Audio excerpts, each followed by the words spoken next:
کریں شروع۔ اعوذ باللہ من الشیطان الرجیم، بسم اللہ الرحمن الرحیم۔ معزز سامعین کرام، آج ہم سورہ بقرہ کی آیت نمبر 30 سے 36 تک کا ترجمہ اور اس کی مختصر تفسیر بیان کریں گے۔ آئیے شروع کرتے ہیں۔ اعوذ باللہ من الشیطان الرجیم، بسم اللہ الرحمن الرحیم۔ وَإِذْ قَالَ رَبُّكَ لِلْمَلَائِكَةِ إِنِّي جَاعِلٌ فِي الْأَرْضِ خَلِيفَةً قَالُوا أَتَجْعَلُ فِيهَا مَن يُفْسِدُ فِيهَا وَيَسْفِكُ الدِّمَاءَ وَنَحْنُ نُسَبِّحُ بِحَمْدِكَ وَنُقَدِّسُ لَكَ قَالَ إِنِّي أَعْلَمُ مَا لَا تَعْلَمُونَ۔ اور یاد کرو جب فرمایا تمہارے رب نے فرشتوں سے انی جاعل فی الارض خلیفہ، کہ میں مقرر کرنے والا ہوں زمین میں اپنا نائب۔ قالو، تو کہنے لگے فرشتے، کیا اتجعل فیہا من یفسد فیہا ویسفک الدماء، کیا تو مقرر کرتا ہے زمین میں جو فساد برپا کرے گا، اس میں خون ریزیاں کرے گا۔ وَنَحْنُ نُسَبِّحُ بِحَمْدِكَ وَنُقَدِّسُ لَكَ، حالانکہ ہم تیری تسبیح بیان کرتے ہیں اور تیری حمد کے ساتھ پاکی بیان کرتے ہیں۔ قال، فرمایا اللہ تعالیٰ نے، انی اعلم ما لا تعلمون، جو میں جانتا ہوں تم نہیں جانتے۔ اس آیت کی مختصر سی تفسیر۔ اس رکوع میں اللہ تبارک و تعالیٰ نے ایک عظیم الشان احسان کا ذکر فرمایا ہے۔ وہ احسان یہ ہے کہ حضرت انسان کی پیدائش کا تذکرہ فرمایا۔ خالق کائنات نے جس اہتمام سے اس پیکر خاکی کی تخلیق کا ذکر فرمایا ہے، اس اہتمام سے کسی دوسری مخلوق کا ذکر نہیں فرمایا۔ اس مقام پر رب مضاف ہے اور کاف ضمیر ہے جس کا مرجع ذات پاک مصطفیٰ صلی اللہ تعالی علیہ وآلہ وسلم ہے۔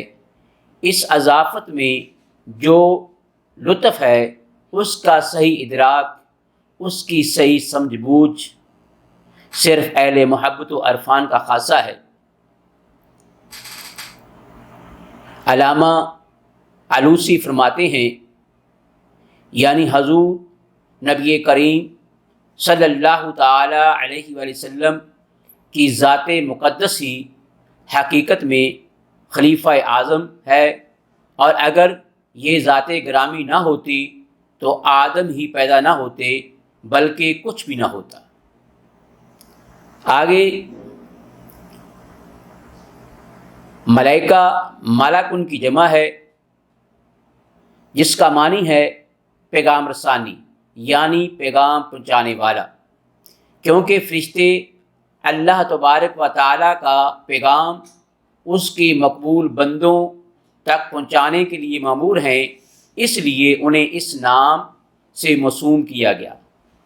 ملائکہ کی حقیقت کیا ہے، اس میں اتنے مختلف اقوال ہیں کہ ان کا احاطہ کرنا، ان کو یہاں بیان کرنا آسان نہیں ہے۔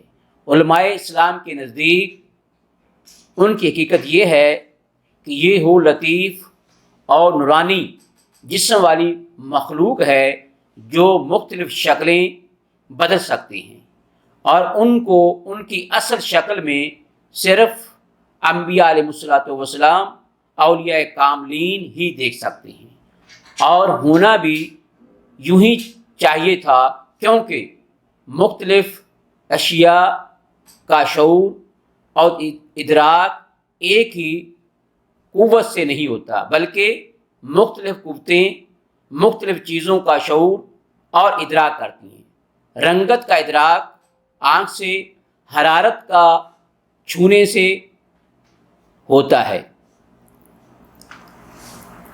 نابینا اگر سرخ سفید کو نہ سمجھ سکے تو معذور ضرور ہے، لیکن اسے یہ حق نہیں پہنچتا کہ وہ سرخ و سفید کا انکار ہی کر دے۔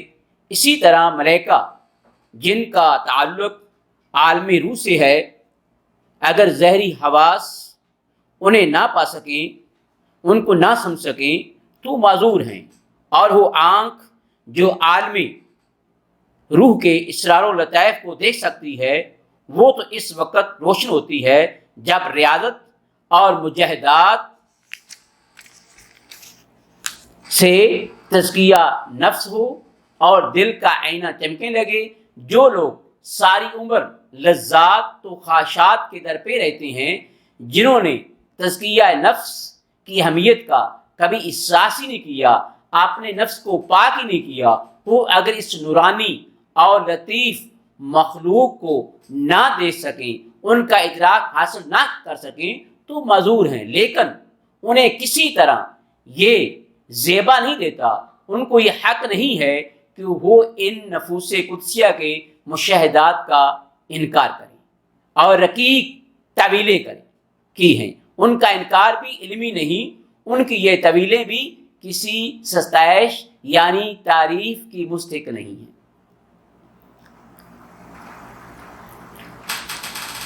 یہاں جو اللہ تعالیٰ نے فرشتوں نے فرمایا کہ میں زمین پر اپنا نائب بنانے والا ہوں، تو یہاں فرشتوں سے مشورہ نہیں لیا جا رہا، نہ ہی اذن طلب کیا جا رہا ہے، بلکہ رب العزت اپنے ارادہ عالیہ سے انہیں آگاہ فرما رہا ہے کہ یہاں دو چیزیں غور طلب ہیں۔ خلیفہ کس کہتے ہیں؟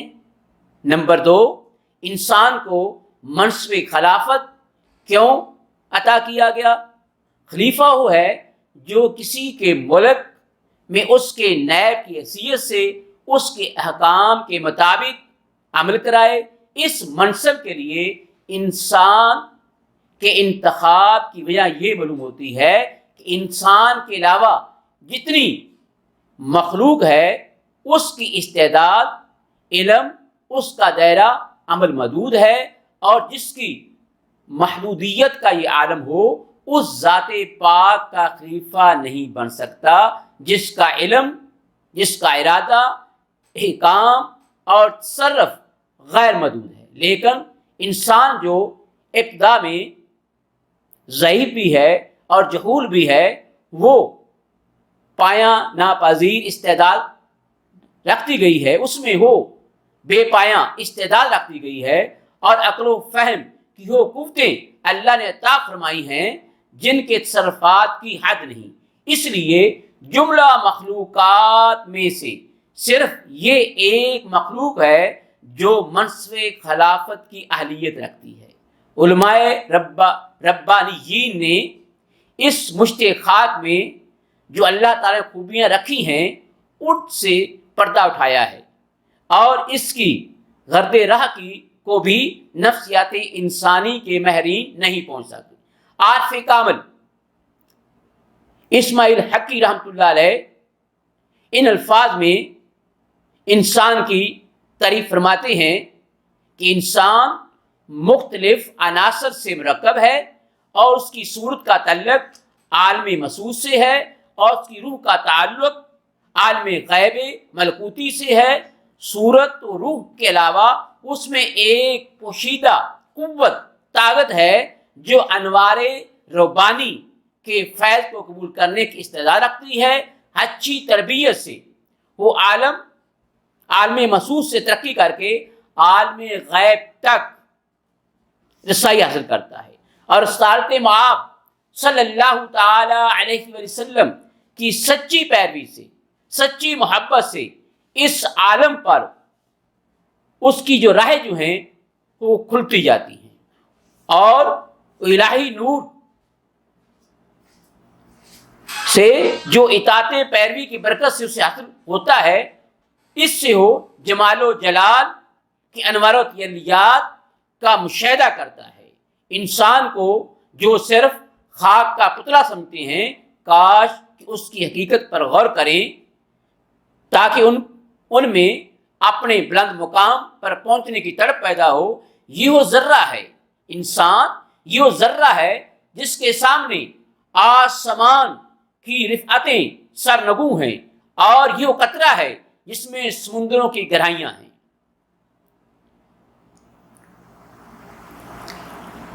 آگے اللہ تبارک تعالیٰ فرماتا ہے وَعَلَّمَ آدَمَ الْأَسْمَاءَ كُلَّهَا، اور اللہ تعالیٰ نے آدم علیہ السلام کو تمام چیزوں کے نام سکھا دیے، یعنی تمام چیزوں کا علم عطا فرمایا۔ ثم عرضهم الملائکہ، پھر اللہ تعالیٰ نے انہی چیزوں کے نام فرشتوں کے سامنے پیش کیے۔ فقال انبئونی باسماء ہؤلاء ان کنتم صادقین، بتاؤ تو مجھے ان ناموں، ان چیزوں کے نام، ان چیزوں کے اگر تم اپنے خیال میں سچے ہو۔ قالوا، فرشتے عرض کرنے لگے سبحانک لا علم لنا الا ما علمتنا انک انت العلیم الحکیم، عرض کرنے لگے ہر عیب سے پاک تو ہی ہے، کچھ علم نہیں ہمیں مگر جتنا تو نے ہمیں سکھا دیا، بے شک تو ہی علم و حکمت والا ہے۔ حضرت ابن عباس، حضرت اکرمہ، حضرت قتادہ اور حضرت ابن جبیر رضی اللہ تعالی عنہم نے اس آیت کی تفسیر یوں بیان فرمائی ہے، یعنی اللہ تعالیٰ نے آدم علیہ السلام کو چھوٹی بڑی تمام چیزوں کے نام سکھا دیے، اور خلافت کے منصب کا تقاضا بھی یہی تھا کہ انہیں ان تمام چیزوں کا علم عطا فرمایا جاتا۔ جب آدم علیہ السلام کے علم کی یہ عظمت ہے، یہ کیفیت ہے، تو سید نبی بنی آدم، سید بنی آدم، خلیفۃ اللہ فی العالم، محمد مصطفیٰ احمد مجتبیٰ صلی اللہ تعالی علیہ وآلہ وسلم کے علوم و معارف کا کیا کہنا، جن کے بارے میں رب کائنات فرماتا ہے الرحمن علم القرآن۔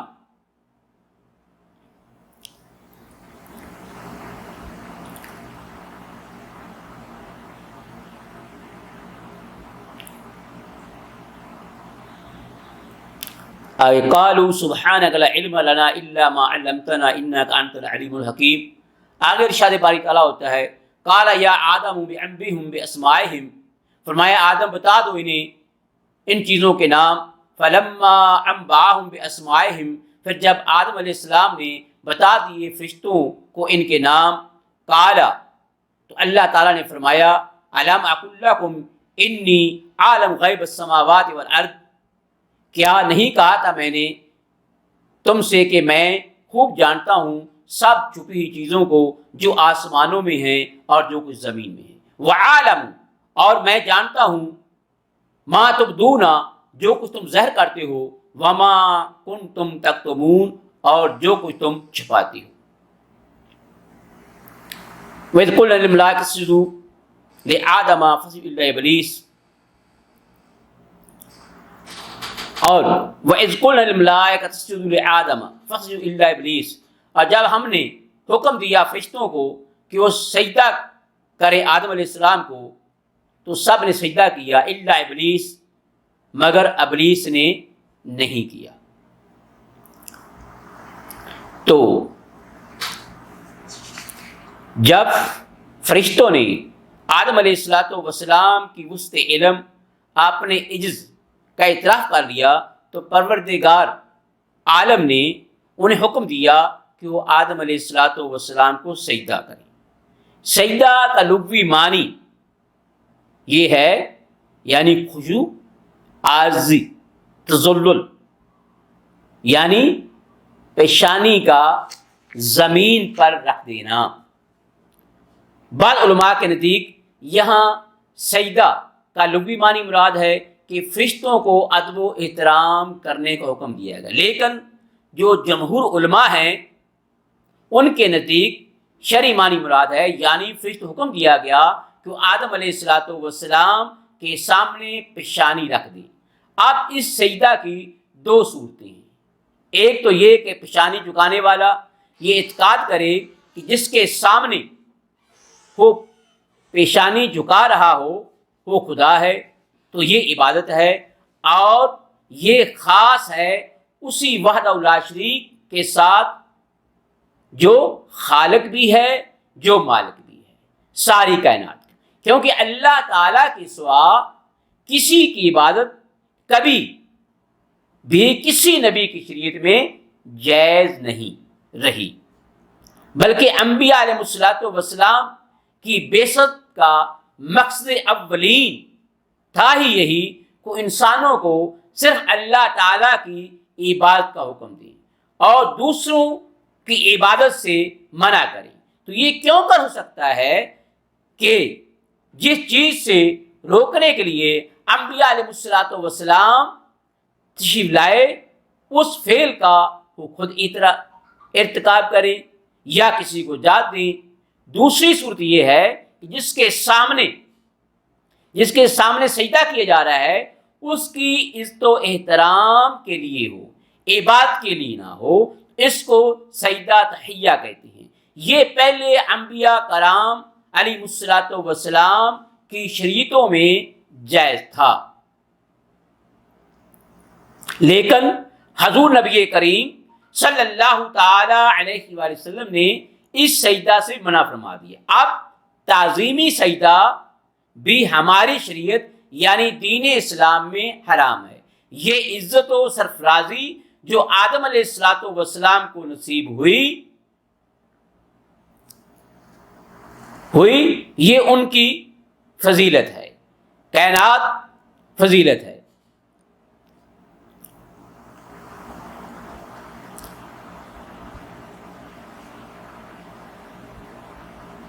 ہماری شریعت میں ایسا سجدہ بھی حرام ہے۔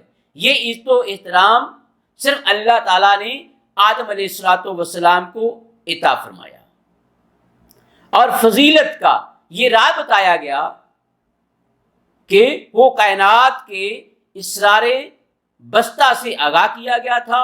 وہ امت جس کی آسمانی کتاب میں آدم علیہ السلام کی برتری اور فضیلت کا راز یہ بتایا گیا ہو، وہ کائنات کے اسرار بستہ سے آگاہ کیا گیا تھا۔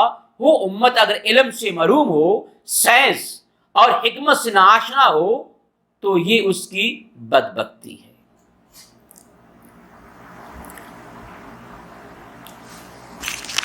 تو اللہ تبارک و تعالیٰ نے جب فرشتوں کو حکم دیا کہ آدم علیہ السلام کو سجدہ کرو تو سب فرشتوں نے سجدہ کیا الا ابلیس، مگر ابلیس نے انکار کیا، انکار کیا، واستکبر وکان من الکافرین، اور تکبر کیا اور داخل ہو گیا وہ کفار کے ٹولہ میں۔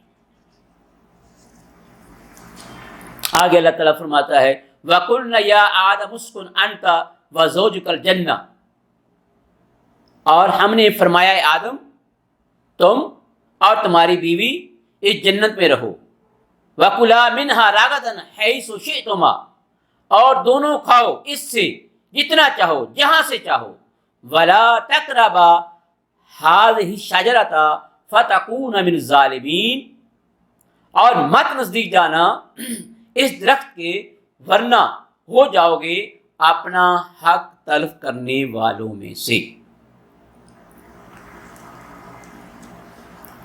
فَأَزَلَّهُمُ الشَّيْطَانُ، پھر پھسلا دیا انہیں شیطان نے، فَأَخْرَجَهُمَا مِمَّا كَانَ فِيهِ، اس درخت کے بیس اور نکلوا دیا ان دونوں کو وہاں سے جہاں وہ تھے۔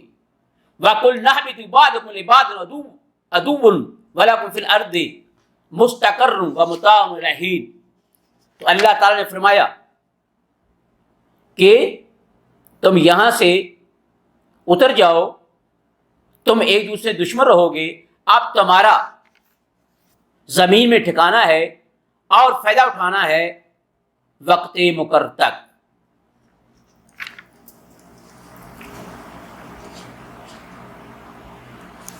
اس مقام پر بے ساختہ یہ خیال پریشان کرنے لگتا ہے، کیا انبیاء علیہ الصلوۃ والسلام سے بھی گناہ صدر ہوتا ہے؟ اس لیے اجمال کو ملحوظ خاطر رکھتے ہوئے اس سلسلہ متعلق کچھ عرض کرنا بہت ضروری ہے۔ علامہ قرطبی علیہ رحمہ نے بڑی عمدگی سے اس مشکل کو حل کی ہے، یعنی فرماتے ہیں مالکی، حنفی اور شافعی مسلک کے جمہور فقہا کا یہ مذہب ہے کہ انبیاء علیہ الصلوۃ والسلام جس طرح کبیرہ گناہوں سے پاک ہوتے ہیں، اسی طرح صغیرہ گناہوں سے بھی پاک ہوتے ہیں۔ اس کی وجہ یہ ہے کہ ہمیں ان کے متعلق اطاعت کا حکم دیا گیا ہے۔ اگر ان سے گناہ کا ارتکاب ہوتا ہے، ان گناہوں کی اطاعت بھی لازم آئے گی، جس سے ہدایت کا سارا نظام جو ہے وہ درم برہم ہو جائے گا۔ اس پر یہ شبہ وارد ہوتا ہے کہ قرآن مجید فرقان حمید میں جا بجا انبیاء علیہ الصلوۃ والسلام کی طرف ایسی چیزیں منسوب کی گئی ہیں جو گناہ ہیں، پھر ان امور پر انبیاء علیہ الصلوۃ والسلام کی شدید ندامت اور استغفار بھی منقول ہے۔ تو ایسے میں مطلق عصمت کا قول کیوں کر ممکن ہے؟ اس شبہ کے ازالے کے لیے ایک چیز کو ہمیشہ انسان کو اپنے ذہن نشین رکھنا چاہیے، وہ یہ کہ کوئی فعل، کوئی گناہ اس وقت گناہ ہوتا ہے جب کہ کسی حکم کی نافرمانی کا عزم اور قصد پایا جائے۔ اگر عزم اور قصد نہ پایا جائے بلکہ بے ارادہ بھول چوک سے کوئی ایسا فعل، کوئی ایسا کام سرد ہو جائے جو بظاہر کسی حکم کے خلاف ہے، اسے گناہ نہیں کہتے۔ ایسے امور کا صدور عصمت انبیاء کے منافی نہیں۔ اب آپ اسی ایک واقعہ پر غور کریں کہ قرآن مجید فرقان حمید کی تعبیر میں اس مسئلہ کی نزاکت کو ملحوظ رکھا گیا ہے۔ یہاں فرمایا گیا ہے کہ بلا ارادہ پاؤں، یہاں فرمایا گیا کہ فَظَلَّهُمَا، کہ وہ پھسل گئے۔ تو پھسلنے کے معنی ہے بلا ارادہ انسان کے پاؤں کا پھسل جانا۔ دوسرے مقام قرآن نے بالکل اس حقیقت کو واضح الفاظ میں بیان فرمایا، یعنی آدم علیہ السلام سے یہ حرکت بھول سے ہوئی، اس کا عزم و ارادہ ہرگز نہ تھا۔ جب عزم و ارادہ نہ ہو تو اس فعل کو گناہ نہیں کہتے۔